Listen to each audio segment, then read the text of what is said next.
Hey there everybody, Eric from OUTER LIMITLESS coming at you today with another video. Now in today's video, I actually have a full day off for like the first time in a long time. So I'm gonna do one of the things that's my absolute favorite, make a fire and play with blades. And so with that, my blade today is this Parokol Hatchet from Work Tuff Gear. Now this Parokol Hatchet is a very nice piece of SK85, nice and thick, durable, stout, full tang construction with G10 handle slabs and a good overall weight.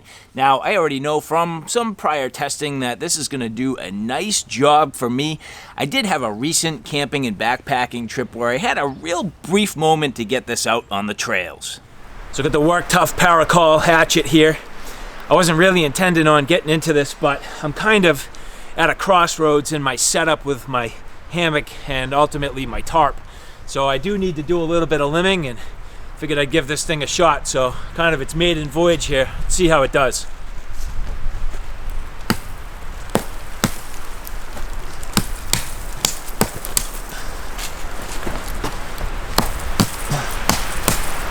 Not the most accurate with my strikes. It's like pretty much freezing out, and been working with my hands for a while, but I'm not gonna make excuses to poor performance and bad aim. Trying not to damage the tree, but you'll see a couple little miss hits and it bites in pretty good. If we have an opportunity tonight, it'd be nice to get a nice little fire going. I don't know if we can do that here, but if we can, I'll need this. Process me down some firewood, but so far so good. Fits nicely on the bag, very small, compact, and like all Work Tuff Gear blades, nice and sharp right out of the box. Now unfortunately that day kind of turned on me. I never had the opportunity to make a fire, but now I get my chance to get this out again today and really put it through the paces. And so at this point, I have a lot to do and a whole bunch to show you. And if you're interested in seeing a little bit more about what we're about to get into, do me a favor, stay tuned.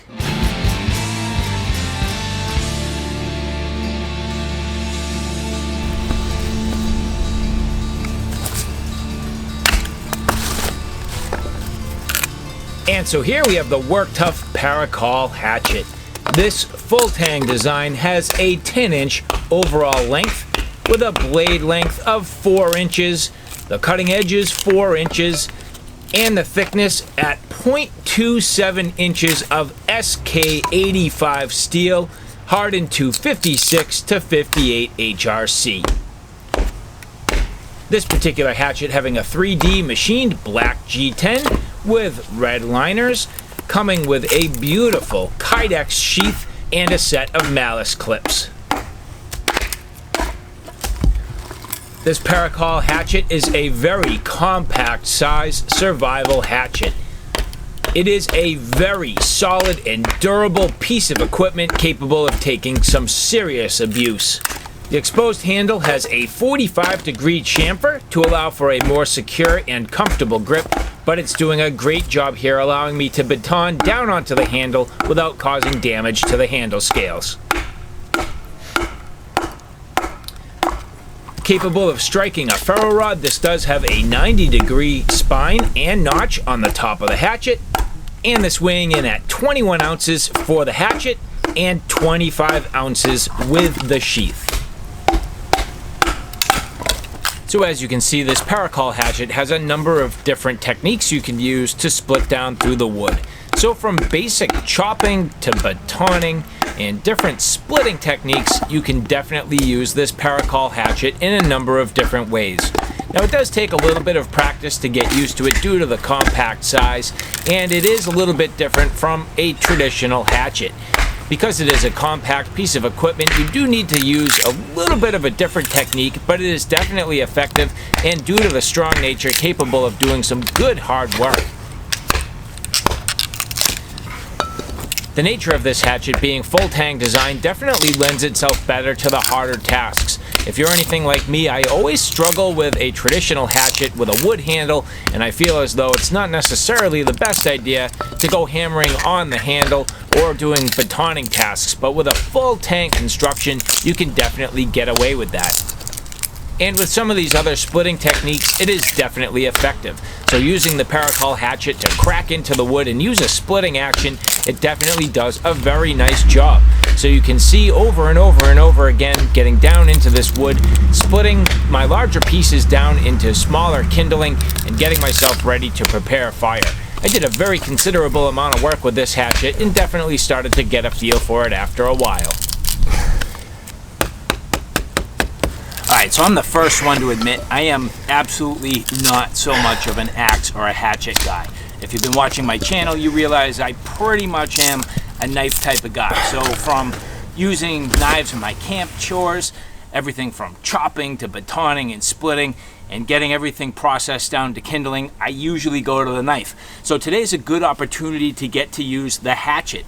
Now, first impressions, this was doing a great job with the batoning, no problem. Has no problem getting on the scales. Now you'll see I was whacking right down on the spine of the hatchet. And the difference obviously being with the knife, you can get on the far side of the log and baton down and through. Well, if you have to do that with a hatchet, you have to go back on the handle. And because this has a chamfer, you really don't whack on the scales too much, so that's definitely a good thing. This had nice splitting action as I drove it down through the wood and did, for the most part, split these logs with ease. Now, as I got into the smaller stuff, that's where it got a little more difficult for me. Because this is so short, I do rely on really getting my grip back in here, and I found that this is just a little bit of a hot spot for me where my fingers grip and index right on this. So that to me is a definite wear point.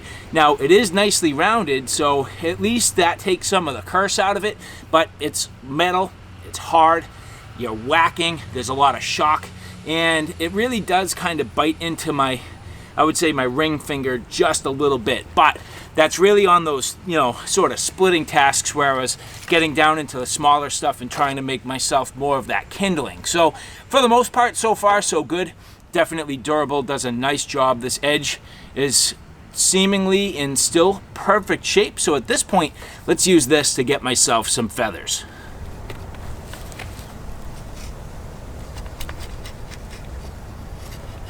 Now again, for me, I am not typically the axe or hatchet type of guy. I usually go to a belt knife or even a survival knife for my wood processing needs. But here, using the Parokol Hatchet, I can definitely find the edge very well. That is the thing about all Work Tuff Gear knives and blades. And here on the Parokol Hatchet, their edge geometry and grinds are absolutely magnificent. So this SK85 has a wonderful heat treat, and even after all of that good hard use, it is definitely capable of doing some of the finer tasks as well. So the edge retention, very, very good on the SK85, and here getting myself some nice curls to help me start my fire.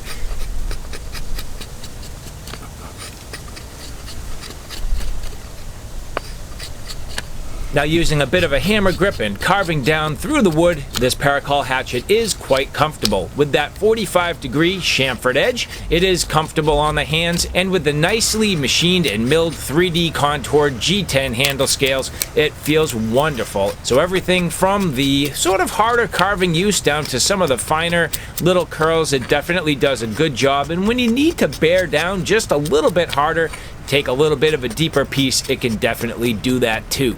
Now for me, I find that with a hatchet, it typically takes me a little bit longer to find that edge geometry, but not so much the case here with the Parokol Hatchet. It is very nicely done. They typically have what I would say is a convex grind. That's definitely the case here with the Parokol Hatchet, but definitely easy to get on that edge, do some nice fine work if I need to, and carving down here to get myself my curls.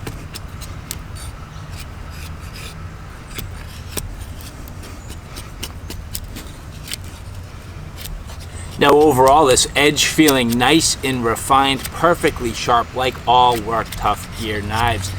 You have to come to expect that with Work Tuff. If there's one thing they get right, it's their edge. Always very nicely done. Now this is going to be more broad than a knife, so you have to kind of change the angle. Takes me a little bit to get used to it, but not a big deal. And what I do like is the way this is designed. You'll notice with that cutout there, gives you a good opportunity for a quality purchase, and it's comfortable. It feels good. It didn't leave any hot spots, so felt nice. You do actually have the ability, if you want, to get your thumb kind of back here and index as well. I kind of was going more with that full fisted grip, but overall I have to say did a nice job carving and gave me some nice curls. So definitely working very well for those carving tasks, and again, like all Work Tuff Gear knives and blades, performing extremely well. And so that's one thing for the oak, but what about this fat wood? I always like to get a little bit of fat wood processed down to get my fires started. It always makes it just a little bit easier, and I have it here, so why not practice and try? So what I like to get is some very, very fine shavings coming off of this, trying to find an edge, and just kind of planing down and getting just real thin, fine little slices, and you'll see this is doing very well. Now for this, I typically do need some sort of a bearing block, so you'll see just using this wood here to my advantage. If you were out in the wilderness and had to work on rocks, you could find yourself a piece of bark if you needed to. You'll see that's what I was doing in the prior clips there. It just gives you something to bear down on and not really gouge up the edge. Now, in prior videos, I've definitely done this work straight down onto rocks, and even with my Work Tuff knives, if you go back to one of my prior videos, take a look at the Lanzetta. I was doing some good hard use with the Lanzetta out in the mountains and really giving that knife a hard time, and it performed extremely well. I ended up with just a little bit of edge damage, but that was my own fault, certainly not the knife. So Work Tuff Gear does a great job with their SK85. It is a wonderful steel. It has great properties. It's a carbon steel, so you do need to be a little careful if you are somebody who worries about rust. Me personally, I do not at all. I use my blades enough that even if I was to get some rust, just good hard use takes it right off of there. And you know me, I like my good hard use patina, so not a big deal. But here, doing a nice job getting me some fine little curls. But what about the fluff? So to get even finer material, sometimes you do need to use more like the spine of a knife. Now everything is well chamfered. However, if you look at the top here, the top of this Parokol hatchet does seem to be squared off. So I'm going to give this a shot and see what this can do. I'm actually going to spin this around this way and get a better edge. And working this here,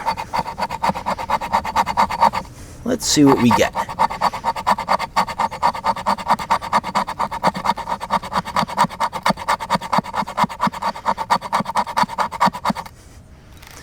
And I would say that is very effective. If you look here, that fluff there is nice and fine, and that will catch super easy, much easier than these shavings and little curls. So getting me a little more fluff here, this will be extremely easy to ignite my fire. So this spine here definitely being sharpened on the top of the hatchet, helping out for this type of task. And you'll notice how I'm gripping this. Has a nice secure grip, feels good in my hand, no worries about coming anywhere close to the blade, so I'm not worried about cutting myself, and this feels really good.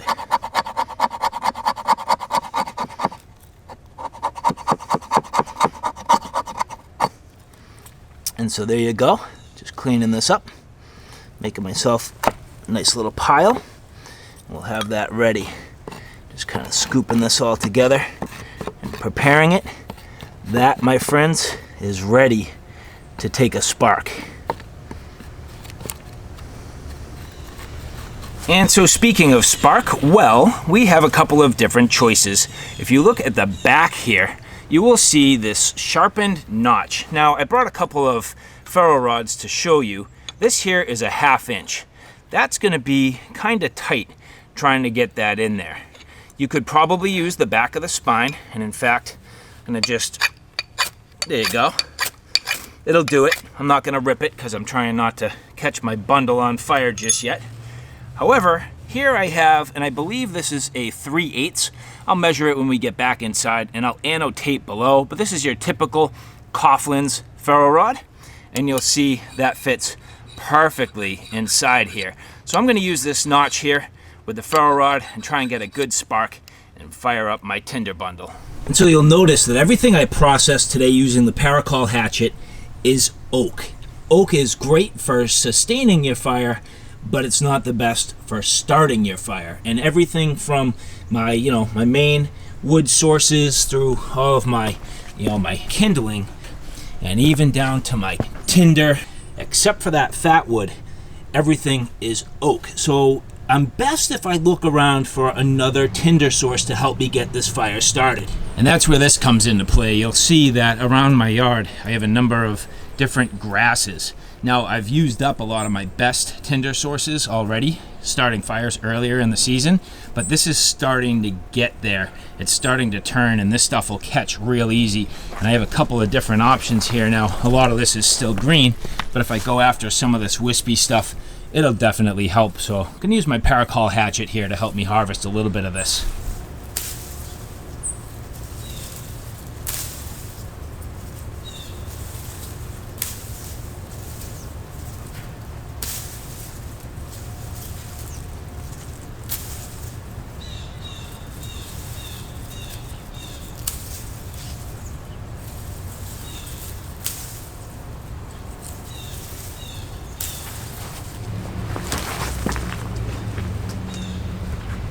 And so there you have it, getting that little nest right down inside. That's going to help catch embers and just get started right away. So good little tinder source.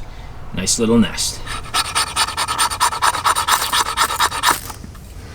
Okay, getting that ready. This should go hopefully fairly easy here.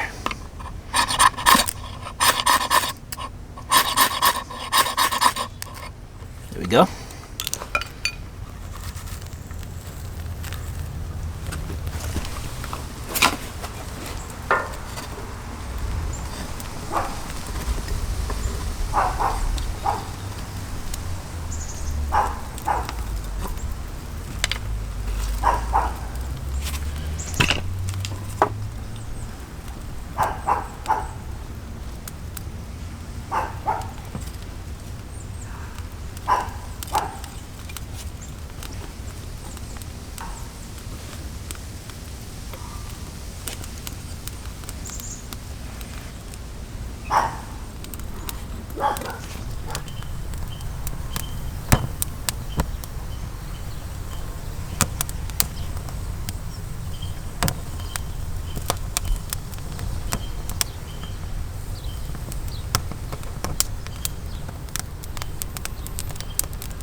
Alright, so now that the fire is pretty much in autopilot, I thought we could talk about the sheath.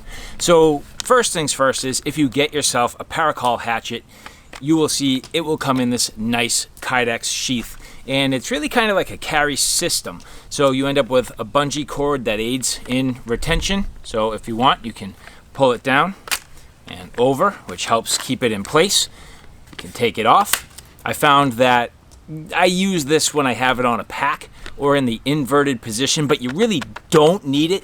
I just, I think it's just an added level of security just to make sure. And for me, where a lot of times I will actually use something like this out in the wilderness, I don't want to have an accident. So having a little extra protection definitely helps. But if you get one of these and you think you're just going to pull it out of the sheath, you're really not. The retention is good and tight. So what you really need to do is twist and then pull, and it will come out. And to get it back in, if you think you're just going to push this back in, well, that's still not really the case. So what I found is, what you need to do is get the butt end in there, stick it in, and twist. It actually works extremely well. It is very effective, and once you get used to it, it's nice and quick. Not a big deal, just bing, bing, bing, bang, boom. So it does work very well. At first, I was a little worried. I didn't think I was going to like the sheath, but I can tell you after getting used to it in practice, I absolutely love it. It's perfect. It's secure. I have no worries whatsoever that this is going to come out, and it actually goes back in quite easy. Perfect retention. A little bit of rattle, but not a big deal. And again, having the secondary retention here, in case you want a little bit of security, that just works absolutely great. And then coming with these Malice Clips, you will see that I do actually have the ability to put this on my belt, and it's pretty low profile. I mean, this is very thin. If you look at the overall profile here, quite thin. So it does work very nice. I like the sheath system a lot. And so now I'll show you just a couple of quick comparisons for size. In the past, we looked at this Tops Grandpa's axe, and if you look here, very similar, only the Parokol hatchet is considerably smaller overall. you'll see that it's similar in the regards that you do end up with that full tang stock, but the head of the grandpa's axe much, much broader. In overall cutting length, I'd say it's actually fairly similar, but you'll notice that the actual length, and I don't know, it's just the way that this has more of a swoop and a belly to it. Different shape, different overall size, but equally impressive. Now, you will also notice that you have a little more hand clearance with the grandpa's axe than you do with the Parokol hatchet. I did find that at times this was a little bit tight, and what I mean by tight is really the depth from your working blade to your hands. If you look there, you don't have a ton of room. You have maybe, I would say, about an inch, maybe an inch and a half, not quite 2 inches there. Whereas with the grandpa's axe, you end up with much more. I'd say closer to 2.5, maybe 3 inches. And it just buys your knuckles a little bit of space. And for me, that was really the case when I was doing some of those, I'd say, finer splitting tasks. I just felt that, you know, it was a little bit tight, but this can definitely do it and overall performed extremely well. And another hatchet that we've taken a look at in the past, you'll see here, this is the Gransforsbrook Wildlife Hatchet. Again, quite different. Now this is more, I would say, in line with your traditional size, the Parokol hatchet being much more compact, but here you'll see, again, just that Gransforsbrook Wildlife Hatchet. So if you look here at your overall distance, I mean, really, I would say closer to, you know, 3.5 inches by the time you translate that down. So you have more distance from your cutting edge to your knuckles, and then here, obviously, having a longer handle, that also helps. So again, I'm just pointing that out because this Parokol hatchet, even though it is very, very capable, it's extremely compact. So if you're looking for something that's a nice compact unit, closer to the size in a way of like a belt knife, this is like a belt hatchet. It's very small, very compact. It can do a lot of work, but just something to be aware of. So overall, this Parokol hatchet I do greatly enjoy. And before we leave, I would like to say thank you very much to the people at Work Tuff Gear who did provide this for review. Now overall, excellent construction, always, with Work Tuff Gear. I greatly enjoy their steel selection, the SK85 performing extremely well. This here, just a nice thick slab. Nice work on the G10 handle scales. I love the red liners, the grind, the overall fit and finish. You really can't beat it. And pairing it up with this awesome kydex just makes a great system. So overall, definitely a product I can say I can definitely recommend. I mean, that's the case with any Work Tuff Gear blade. If you have not yet gotten your hands on a Work Tuff Gear blade, what are you waiting for? Just do it. So again, thank you very much to the people at Work Tuff Gear. I very much appreciate it. So alright guys, thanks for stopping by. I hope you like what you saw. Hope you found it a little bit informative. If you like what you saw, please like, share, and subscribe. And as always, thanks for stopping by. Take care now. I'll see you soon.